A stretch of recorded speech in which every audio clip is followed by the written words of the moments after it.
Welcome to episode 17 of Killer Stories. I'm your host, Bobbie Holmes. First off, I just wanted to let you guys know that I recently switched hosting sites for my podcast.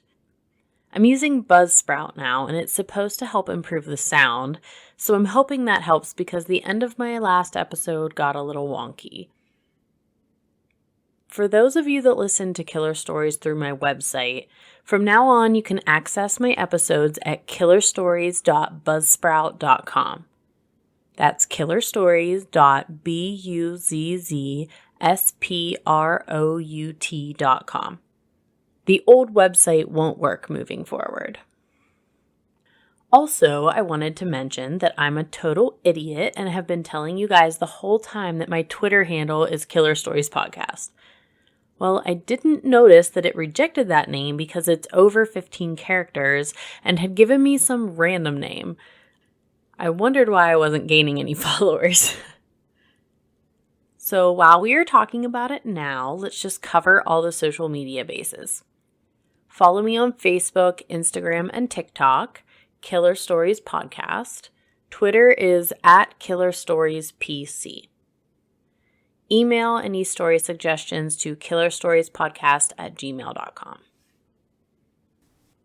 Okay, so now that we've got that covered, let's get into this week's story. October is Domestic Violence Awareness Month. Today I'm going to cover a case that involves a lot of physical and mental domestic abuse. We are headed back to Dublin, Ireland.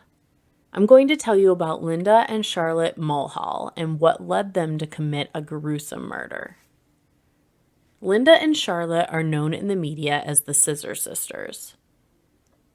In order to grasp the depth of this story, I need to tell you more about the victim, Farah Noor. I hate even calling him a victim because he's such a shitty human being. Farah's real name is actually, and I'm totally going to butcher this, Shalila Said Salim. He's from Somalia, but at some point he escaped to Kenya to live in a refugee camp. There he had a wife and 3 children. As a Somalian, he was a minority at the camp and a target for attacks. He was struggling to keep his family fed and clothed. He paid a man to smuggle him from Kenya to Ireland. He explained to the Irish Immigration Service that he felt like he was in danger and he was granted asylum. His family thought that he was going to make some money and come back for them. Unfortunately, he just wanted to escape and had no plans on returning. He changed his name to Farah Noor and sought out Irish citizenship. Soon after moving to Ireland, Farah met a young girl. This woman has not released her name to the public, so for her privacy, I'm going to call her Jenny. Jenny was only 16 years old when she started dating Farah. She introduced him to her parents, and everything seemed to be going great. Not long into the relationship, she got pregnant. Jenny dropped out of school after having their son, and they moved in together. Only then did she realize how much Farah drank. His kind demeanor disappeared after a few drinks. Farah was a violent drunk and found any little excuse to hit Jenny. He was the perfect gentleman around her parents. They had no idea what he was like when they were alone with their daughter. Poor girl was only 18 years old at this point. Farah told her he was 20 years old when they started dating 2 years earlier, which was a lie. He was actually in his 30s. So yeah, statutory rape.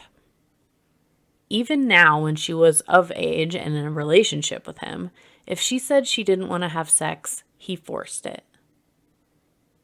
Farah was so controlling over her life that he would look through her emails, phone calls, text messages. He was monitoring who she talked to. They were struggling financially and decided to bring in a roommate to help pay the bills. Let's call this roommate Tara. Jenny was happy about this. She thought that having another person around would help keep Farah from beating her. And at first that was true. but the more he drank, the less he cared about hiding the abuse. When Tara witnessed these beatings, she decided to move out and pleaded with Jenny to leave as well.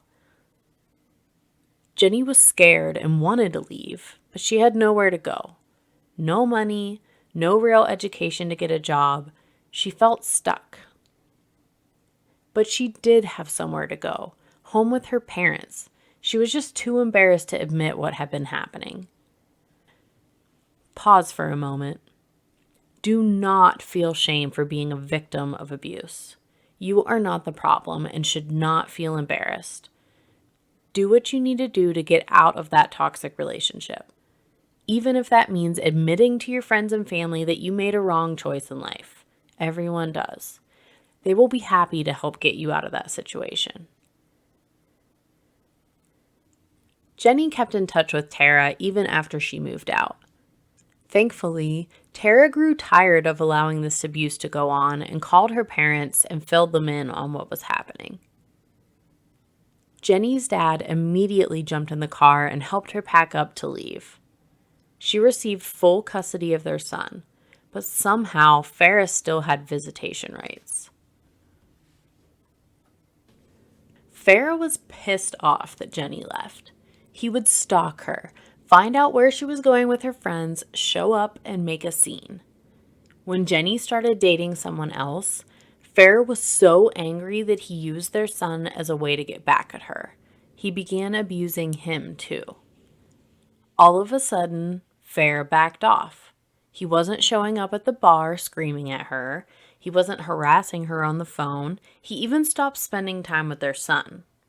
The reason? He found a new victim. Farah was at a dance club with some friends when he spotted a woman across the room. They caught each other's eye. He approached her and the two started talking. He sweet-talked her up and down, complimenting her, making her feel like she was the only woman in the room. That was the beginning of Farah's relationship with Kathleen Mulhall. Farah was almost 20 years older than Jenny. He went the opposite direction this time. Kathleen was 10 years older than Farah. Kathleen was no stranger to abuse, unfortunately. Abusive parents and an abusive ex-husband. Statistics show that people who grow up in an abusive household tend to stay with partners that abuse them. It's as if they feel like they don't deserve better, or maybe they don't know life any differently. Kathleen's husband was named John Mulhall. They got married pretty young after Kathleen became pregnant. They had 5 more children together. John was abusive towards her and the kids. 10 years into their marriage, Kathleen found out that John had been cheating on her. She wanted to leave him, but she was a stay-at-home mom. No work experience. She didn't feel like she was able to financially care for her family. So she stayed, but she was unhappy. She began partying, drinking heavily, and going club hopping with her daughters. That is where she met Farah. He gave Kathleen so much attention it made her feel wanted. She was not in a healthy relationship currently. She felt happy with Farah and was ready to divorce John. She wanted him to move out, leaving her and the kids in the house. That plan didn't work because John refused to leave. But Kathleen had dirt on John. All the years of domestic abuse had resulted in multiple police reports. She had never filed any charges. So she finally made the call, and John was ordered to move out immediately. As soon as he moved out, Farah moved in. There were still 2 of her children living at home, Marie and Andrew. They were angry at Kathleen and ended up moving in with John. Charlotte had a soft spot for her mother and was the only one out of the 6 children to side with Kathleen. Once Kathleen and Farah started living together, she saw his true colors. She should have known, since all of their time spent together was drinking, Farah was an alcoholic, and she would soon find out, a violent alcoholic. When he woke up in the morning, he was a sweet, gentle man. But Farah drank to get drunk just about every day and turned into a totally different person. Since the majority of her family wouldn't even speak to her, Kathleen decided it may be better for her and Farah's relationship to move to a new place for a fresh start. They moved to the city of Cork, about 2 hours from Dublin where they were previously living. Kathleen was hoping to sell the house so her and John could split the profit. But John wasn't having that, and he moved back in with the kids. No surprise that things did not improve in Cork. If anything, things got worse. There was no one around to witness his abuse, and the severity escalated. While living in Cork, Farah found work, but Kathleen stayed at home. When she had visible bruises and injuries from his abuse, Farah made sure that no one else noticed. He locked her in the bedroom while he was at work, only allowing her to come out when he was at home. She would lay there in bed all day thinking about the night before. What happened that caused Farah to snap? Kathleen believed if she could just change and try not to upset him while they were drinking, maybe every evening wouldn't end with a beating. Sometimes her injuries were severe enough that she would sneak out to see a doctor while Farah was at work. Each time, she lied about how it happened. She told the doctor she had been mugged. Even though Farah treated her like shit, she still loved him. Abusive relationships are so messed up. She loved him, but at the same time, she feared for her life. She couldn't help but wonder if the beatings would go so far that he would actually kill her. Kathleen knew that Farah had a child with his ex-girlfriend, Jenny. Behind his back, she searched for her phone number in his contact list. One day, she called Jenny and started asking questions about their relationship. Kathleen learned that it wasn't just her. Farah physically abused Jenny, too. She warned Kathleen and told her she needed to leave Farah and get away from that toxic relationship as soon as possible. But Kathleen just couldn't do it. After 2 years, Farah and Kathleen moved back to Dublin. Things were bad in Cork. Kathleen was hoping that this move would help Farah show more of his loving and gentle side again. But as soon as he started drinking, angry, abusive Farah was back. One night, Kathleen and Farah were out partying. Standing on the sidewalk, they got into an argument and Farah started hitting her. This was the first time he did so in public, and luckily a patrol car drove past and the police had witnessed the whole thing. They arrested Farah on the spot, but Kathleen begged the police to let him go. She refused to make a statement or press charges. So even though the police saw him physically abusing her, they couldn't do anything. They had to let him go. I don't quite understand this. Why do you need a statement from the victim to prove what happened if you saw it? If they witnessed the abuse, he should have consequences. In 2005, Kathleen and Farah partied hard for St. Patrick's Day. On March 17th, Farah didn't show up for work. When his job tried to reach him, Kathleen answered and told them that he was caring for his son who was sick.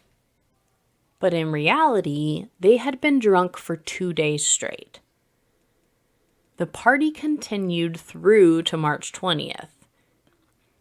He didn't go to work that day either. Kathleen and Farah were stumbling around Dublin's city centre when they decided to call Charlotte and invite her to join the fun. Charlotte was just a day away from turning 22 and was excited to come along and celebrate. Did I mention this was a Monday morning? Yes, well, that's how benders work. You don't stop. Charlotte called up her sister Linda and invited her as well. Linda didn't really want to go, but Charlotte gave her a guilt trip about celebrating for her birthday. When Charlotte and Linda arrived, Kathleen was tipsy, but Farah was already full-on drunk. He bought a new bottle of vodka. Kathleen bought bottles of Coke for her and the girls to use as mixers. Farah drank his vodka straight. Linda brought ecstasy to the party. Her, Charlotte, and Kathleen all popped a pill and washed it down with their vodka Coke.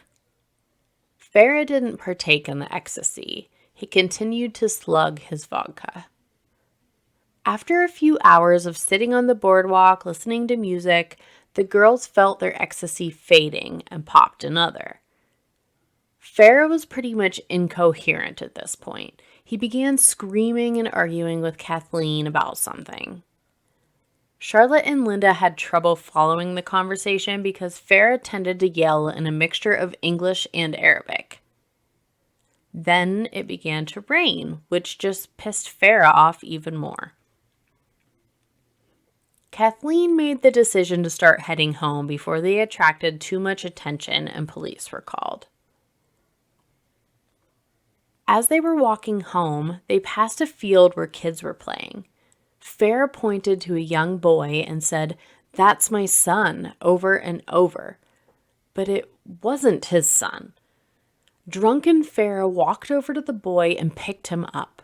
The boy tried to wiggle away from him, but Farah was squeezing him so hard. Finally, he was able to get away from Farah and ran away crying, terrified at this strange man who was claiming to be his father and squeezing him in his arms. Poor kid, how terrifying. Kathleen pulled on his arm and forced him to continue on their path to the apartment. He continued to yell obscenities at her the rest of the way. Once back to their apartment, Kathleen made herself another drink. She wanted Farah to calm down. Apparently, she thought the best choice for that was to unknowingly drug him with ecstasy. Charlotte sat on the couch and Linda sat on her lap. The two sisters were having a great time singing and laughing together. Kathleen had stepped away for a moment and Farah sat next to the girls on the couch. Farah must have felt the ecstasy kicking in. He started making advances to Linda. He put his arm around her and touched her waist. He pulled her towards him and whispered something into her ear.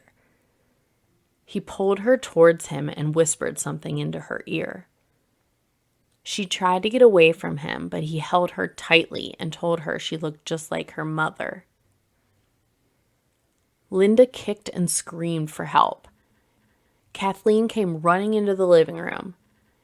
Her and Charlotte tried to pull Farah off of Linda, but the ecstasy seemed to give him superhuman strength, and he was in a trance, fixated on Linda and nothing else. Kathleen shoved Farah hard. He stood up straight and turned to look at her. He shoved her right back, throwing her across the room.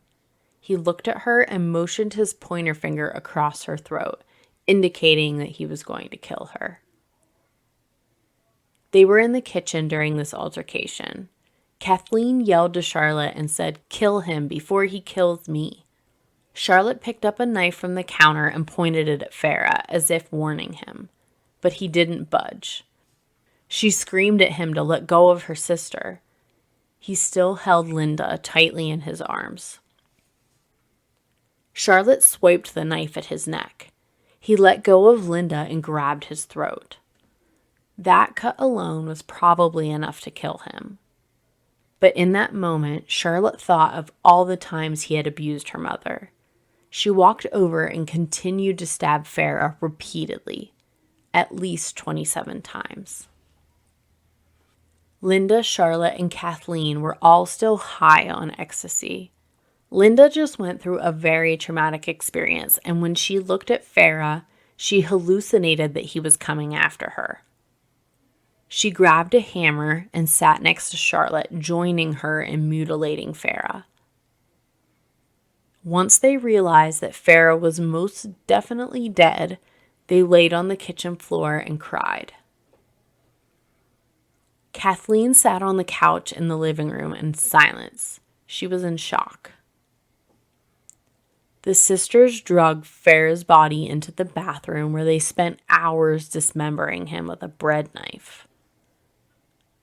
Most of this time, Charlotte was the one taking charge and doing most of the work. Linda's mind was racing while they cut Farah into pieces. She thought about the time that Kathleen told them he raped her when she refused to have sex. So Linda went all Lorena Bobbitt on Farah and cut off his penis. They put Farah's body parts into black trash bags. Linda tells Charlotte that they should leave the head behind and deal with it later. She knew that if the body was found, the head would make it easy to identify the victim. The bags were heavy, and even with 3 of them, it was too much to take care of in one trip. None of these women had a car. The only person they could think of that would be willing to lend them their car was their father, John. Kathleen called John and said that their daughters needed help and convinced him to drive to her apartment, but she wouldn't tell him what was going on. Linda and Charlotte scrubbed the bathroom with bleach to try to hide any evidence that they just dismembered a body in there. John arrived at Kathleen's apartment around 1 a.m. When they explained to him what happened and he looked down at the stack of black trash bags, he freaked out and said he refused to help cover up a murder and left. Kathleen, Charlotte, and Linda spent the next 6 hours cleaning the apartment and trying to come up with a game plan for disposing of the trash bags. Kathleen gave the girls clean clothes to change into. They threw their bloody clothes and Farah's entire wardrobe into another trash bag. They would make it look like he packed up and left Kathleen. They decided to throw the bags in the Royal Canal. It was the only thing accessible by foot from Kathleen's apartment. Each woman carried a duffel bag full of trash bags and walked casually to the canal. They threw the bags and watched them sink. The only thing that was left to do was take care of Farah's head. They put his head into another duffel bag and got onto a bus to Shawn Walsh Memorial Park. Once they got off, Charlotte walked over to the woods to start digging. These dummies came to bury a head and didn't think to bring a shovel. So she began digging with her hands. As you can imagine, that is pretty difficult to do and ended up placing Farah's head into more or less a dip in the ground and attempted to cover it with debris. Kathleen tried to make the situation better by saying if they didn't kill Farah, he would have killed her sooner or later, which is probably true. 10 days after the murder, boys fishing in the canal thought they saw parts of a mannequin floating in the water. People always say that. It is never a mannequin. Upon closer inspection, it was a human leg.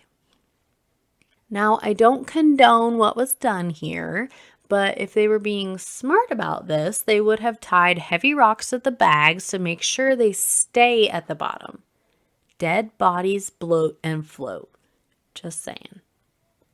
People flocked to the canal when word got out about the body being found.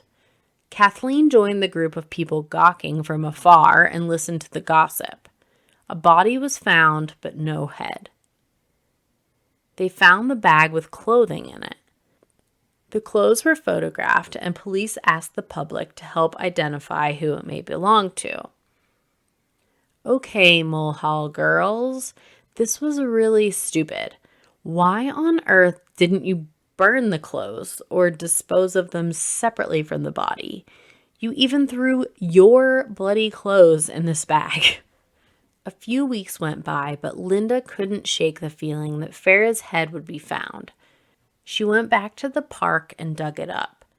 She moved it to another park and buried it there. But that didn't make her feel any better, So she went back, dug Farah's head up again. She took it to a field and drank some liquid courage. Well, a lot of it, actually. Then she took a hammer to the bag, beating the skull to smithereens. She passed out drunk.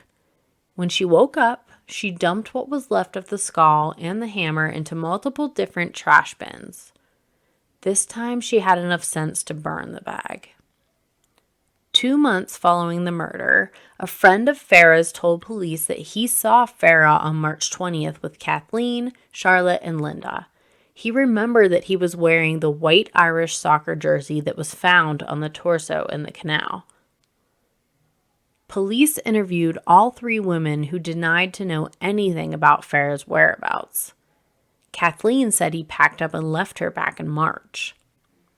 Kathleen had broken down and confessed everything to her son, James. When James realized there was a reward out for any information regarding Farah Noor, he was quick to turn on his mother and sisters. August 3rd, 2005, police arrested Kathleen, Linda, Charlotte, and John Mulhall. Apparently, James and John Jr. threw him under the bus too, claiming he helped dispose of the body, even though that wasn't true. He did, however, know about the murder and kept it to himself. They were all released due to lack of evidence. Days later, Linda called the police and confessed everything. She had been struggling internally and getting drunk every day to calm her anxiety. She couldn't take it anymore. When the other 2 women were interrogated, Kathleen told police that Linda was a heroin addict, which was true, and couldn't be trusted. She said it was probably her that killed Farah. Charlotte told police that Linda was covering up for Kathleen. She said Kathleen acted on her own with killing and dismembering Farah, but they did help her clean up the apartment. Police now have 3 very different stories. They had a feeling that Linda was the one telling the truth, so they worked on cracking Charlotte. They eventually got Charlotte to admit what happened by saying that things would get worse for Linda if she lied. Their trial was set for October 2006. In December of 2005, no one knows exactly why, but John Mulhall committed suicide by hanging himself in the woods. Perhaps it's because 2 of his sons were already in prison, and now 2 more daughters were headed there too. He saw his daughters in the media day in and day out being described as the murdering Scissor Sisters. Maybe he had guilt for being a shitty husband to Kathleen. If he treated her better, she wouldn't have left him for Farah and none of this would have happened. Either way, something was eating him up inside and he decided to take his own life. Charlotte was charged with murder, mandatory life sentence with chance of parole after 7 years. The court thought Linda played a less significant role in the homicide and she was charged with manslaughter. She was sentenced to 15 years. She was released in 2017 after serving 12 years. Kathleen skipped town before the trial started, but she was found in the UK and was flown back to Ireland. She was charged for withholding information from police, aiding and abetting in a homicide, and concealing evidence. She was sentenced and served 5 years in prison. Charlotte is currently still in prison. Farah's head and penis were never found. Speaking of Farah, just when I thought he was the lowest of low, I find out that in 1997, he raped a mentally challenged 16-year-old Chinese girl. She became pregnant and had a little boy. 2 other women came forward saying they were raped by Farah and became pregnant. I'm not saying he deserved his fate. I'm just saying karma's a bitch. All of the source information for today's episode can be found on the show notes. But this one didn't have a lot of details found online. Most of what I talked about today was from an episode of Crimes of Passion. Crimes of Passion is one of my favorite podcasts on the Podcast Network. It's hosted by Lainey Hobbs, and the show does an awesome job covering murders in great detail, including the psychology of the victims and attackers. If you are enjoying killer stories, please subscribe to the show so you never miss a new episode, and be sure to share it with your true crime-loving friends. I would greatly appreciate it if you would leave me a 5-star review on Apple Podcasts. You guys are the best, and the show is growing every week. Until next time, this has been a killer story.